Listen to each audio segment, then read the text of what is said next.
এটা বুঝছিলেন এর আগে একটা জিনিস দিলাম যেভাবে শুনছেন ওইভাবে সব ইলিশের দিকে এটা কি আলাদা হবে আর একটা এই তোমার লোক ভাইয়া হ্যালো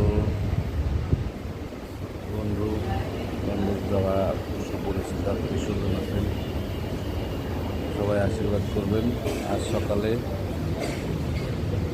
প্রাইভেট কারের ধাক্কায় মোটরসাইকেল নিয়ে পড়ে গিয়ে কোমরে ব্যথা পেয়েছি। আর কোথাও কাটে ছেড়ে নেই, কিন্তু কোমরে ব্যথা পেয়েছি।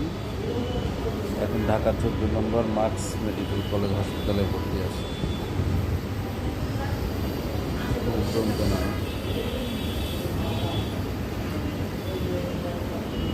কোমরে ব্যথা পেয়েছি, যার কোমরে হাড্ডি ভাঙে নাই, এমনি ছেঁচা খেয়েছে অনেক। সবাই আশীর্বাদ করবেন, সুস্থ থাকবেন, ভালো থাকবেন।